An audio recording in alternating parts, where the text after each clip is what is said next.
Once again, this is Crescent, and today we shall be talking about facts about life. So I have a question. One is why is it hard to live? Just why is it hard to live? And then when we dwell more on the second part of it, uh, what is hard? What is hard about life?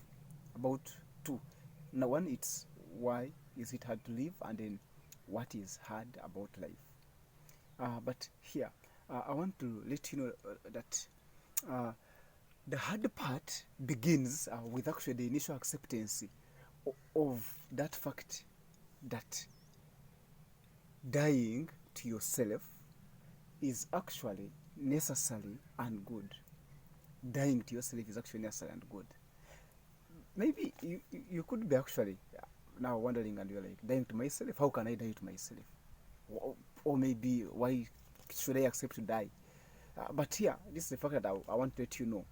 It's that it means like living alone some of the things that maybe you've been passing in through. Maybe you have some of the things that like you have, but then you accept to leave them aside. Maybe I've been used to walking every day I walk to town, and I move to town every day. I have to do this activity, or maybe every day I have to go maybe to a pub, or maybe to a club, and I just sit there. I have a catch up with my friends, but hey, it's the time like you accept to die within those things. So here, let's look at actually what Jesus said about it. I remember in one of the Gospels, in John, actually, if you read in John chapter 12, verse 24, Jesus tells us about that grain, the wheat grain. So, he tells us, like, unless you actually accept, like you get the wheat grain, you throw it, and then after the wheat grain going down into the soil, it accepts to die. And the moment it accepts to die, it actually dies off from head up to bottom. And so this shows like the real completeness of abandonment, the completeness of detachment, like leaving alone the things in this world. So it goes back to the soil, and the fact that it accepts to die, it produces a rich grain. It produces a lot of good things. So here, the fact is here, why don't you actually take that grain as your body? The grain that Jess was talking about, like let's take now that grain. The grain is actually your body. So if that grain is your body, now answering upon the other questions we had, why is it hard to live? Of course, it's because it's really hard to live because we don't want to suffer. You don't want to suffer, I know. Neither do I. Like, you really don't want to suffer, and that is what makes, like, that's the fact about life. Like, that is why it's hard to live, because we don't want to suffer. But then, what is hard about life then? The hardest thing about life is that we don't want to detach. Detachment is really hard for us. So, you see, just like that little grain accepts to detach itself from the earthly things, and then it dies. It actually produces out a rich harvest. So the same thing with us. If you actually accept to die, like to not like dying the real death, but like dying in some of the things that you've been used to do, like that detaching, like do that part of detachment, life is going to be pretty comfortable for you.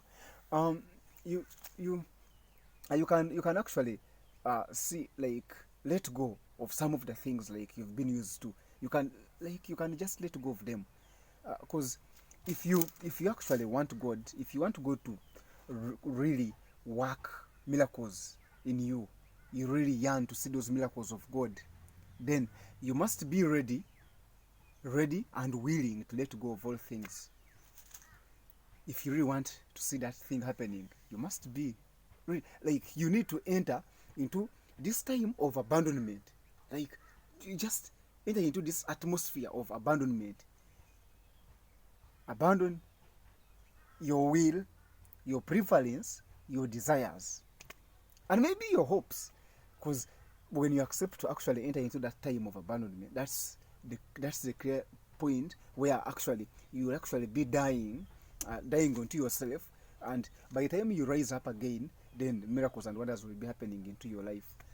That's one thing I'm rest assured that I can actually tell you. Uh, you see, just like the more you accept to die with into some of these things, like you accept to actually accept to die, so there is that time of transformation. So meanwhile, let me give an example. Maybe you've been used to going to town, but now you've said, since I've been heading to town every evening, I'm now going to make a decision. Every evening I will be sitting at home, maybe having a story with my friends, with my relatives, just a story. So you see, the time now that you're giving that thing, it's like you're going to be transformed through doing it actually within the next 21 days. It will be a total transformation whereby now your mind will have developed, and now within the mind something will be generated in, and you find now, instead of actually now starting, even when you go back, instead of focusing now that thing of going back to town, like literally going back to town, now you focused about, you're like, I think I can do something better instead of doing this. So you've already developed now this sense of this transformation of now giving stories to your friends, maybe to your brothers, maybe to your sisters, and which is actually good because it's one way of letting actually other people know that we actually almost care about them, and that's how we express actually love towards most of those people. You know, I can tell you, me, the mistakes of actually our past, you have mistakes maybe you did in the past, do not determine your future. No way. There is that different voice. There is a different voice which is called this. There is a different voice which is calling. The voice which is whispering into your ear. That voice is actually whispering into your ear. This voice, it whispers. It tells you forgiveness and love. Forgiveness and love. Yeah.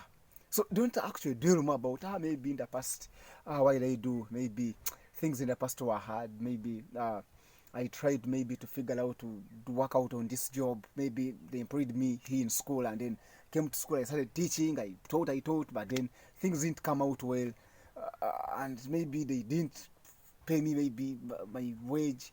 And you're like, you're dwelling on it. No, no way. Just leave it up.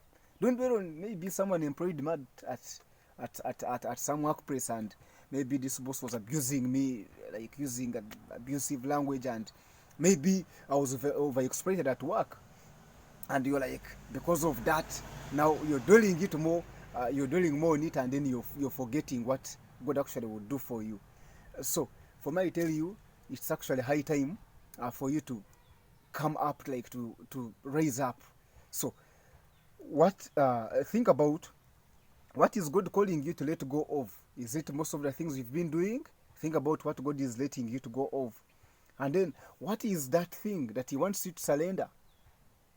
Because one thing I can let you know, my comrades, is you need to cut those loops that are tying you. Cut those loops.